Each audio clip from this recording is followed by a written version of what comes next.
సుమన్ టీవీలో మీ business promotions కోసం ఈ కింది నెంబర్ను సంప్రదించగలరు.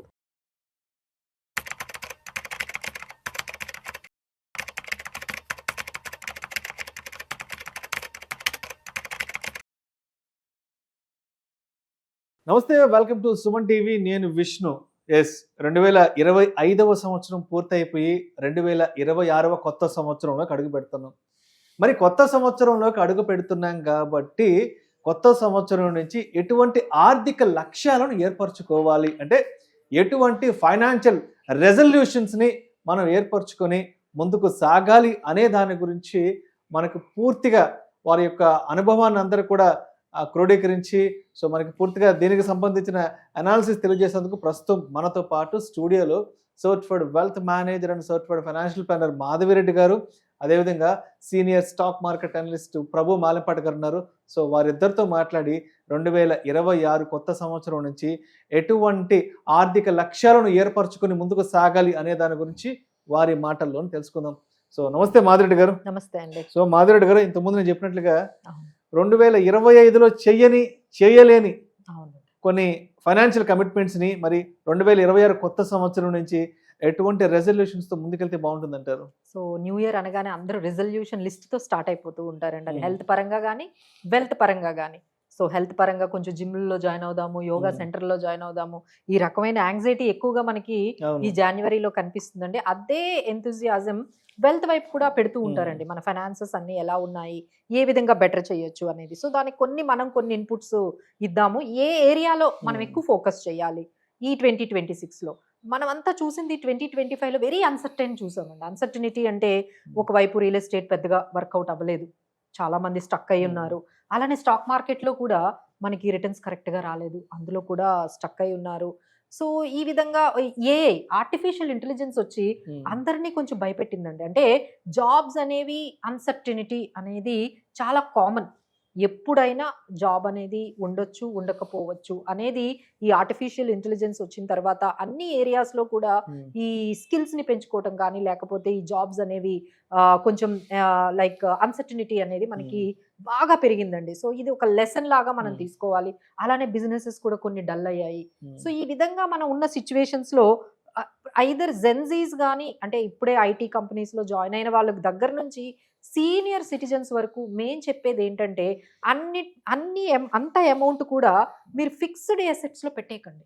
ఎప్పుడు ఎమర్జెన్సీస్ వస్తాయో తెలియదు. ఇప్పుడు జెన్జీస్ ఉన్నారనుకోండి, కొత్తగా ఐటీ కంపెనీలో జాయిన్ అయ్యారు, సడన్ గా 6 months లో జాబ్ పోయింది, ఇంకో 2-3 months పడుతుంది.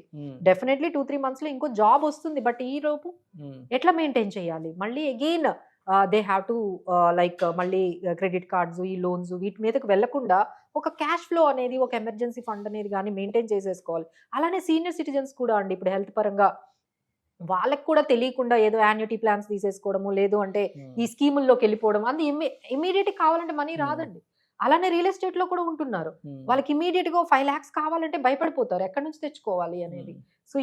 వీళ్ళందరూ కూడా అండి, ఏ ఏజ్ గ్రూప్ అయినా సరే కొంత లిక్విడిటీ అనేది మెయింటైన్ చేసుకోవాలి. నిజంగా మనకి లిక్విడిటీ ఉందా లేదా, ప్రతి ఒక్కరి ప్రోగ్రామ్ చూసే వాళ్ళందరూ కూడా కొంచెం గమనించుకుంటే మనకి లిక్విడిటీ అనేది చాలా ఇంపార్టెంట్ అనేది మనకి తెలుస్తుందండి.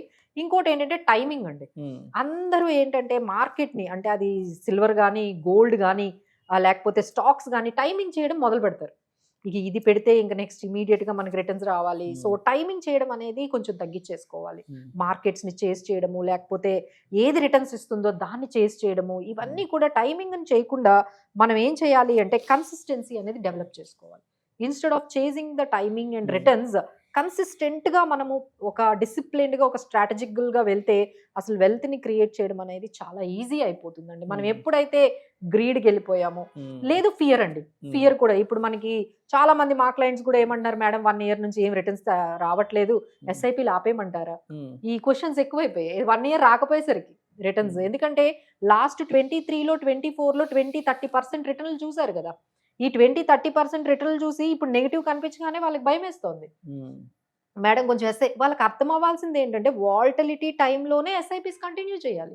అసలు ఇప్పుడు ఆపేస్తే మనకి వెల్త్ క్రియేషన్ ఎలా జరుగుతుంది, అసలు రూపీ కాస్ట్ యావరేజింగ్ ఎలా జరుగుతుంది? మీరు ఇటువంటి అంటే మార్కెట్స్ ఎప్పుడైతే డౌన్ లో ఉన్నాయో అప్పుడే మనం కొంచెం ఇన్వెస్ట్మెంట్స్ ని మనం కంటిన్యూ చేసి డిసిప్లిన్డ్ గా, అంటే టైమింగ్ ని బీట్ చేసేది ఒకటండి discipline.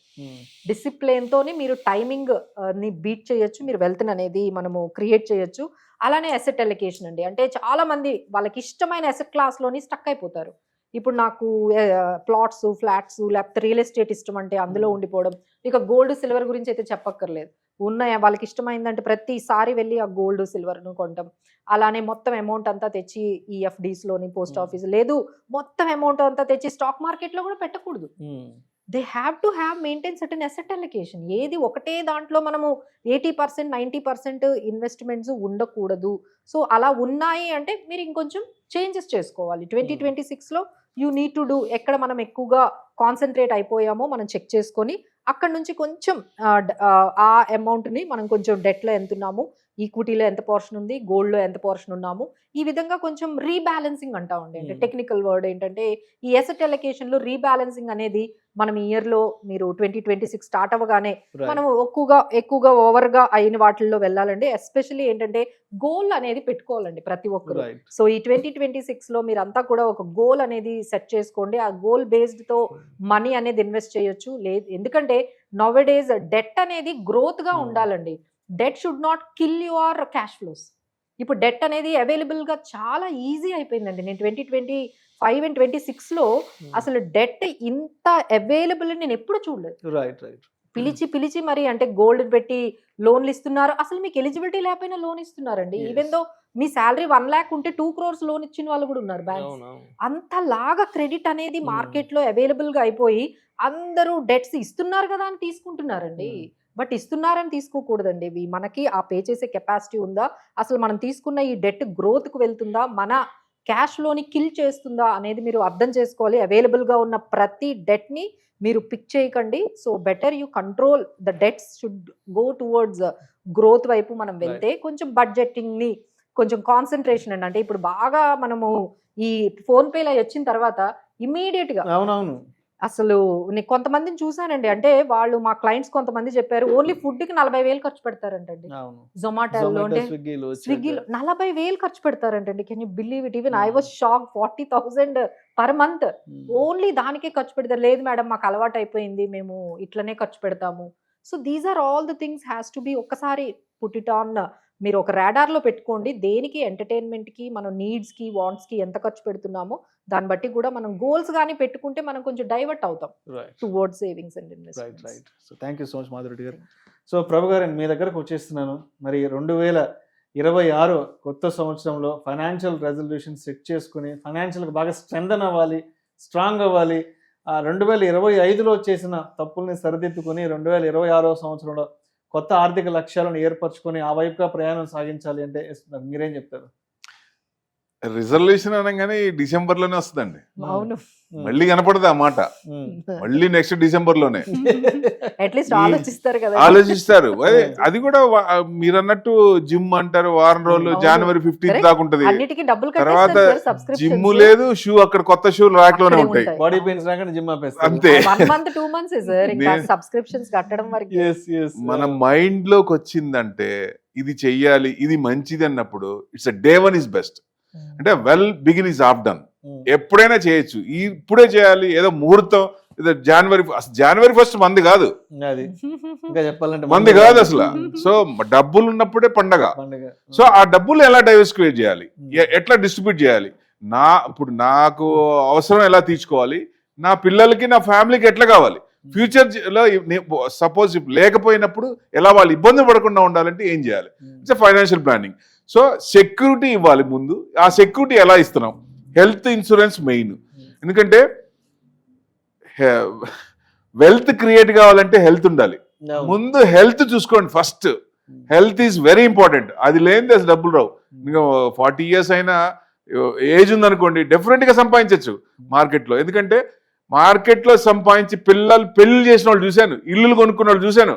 So financial planning 70 years ఆయన కూడా రిటైర్ అయిన తర్వాత 10 years తర్వాత కూడా 70 years కి 80 years దాకా ఇద్దరు వైఫ్ అండ్ హస్బెండ్, ఇద్దరు డాక్టర్లే, పిల్లలందరూ ఫారెన్ లో ఉన్నారు.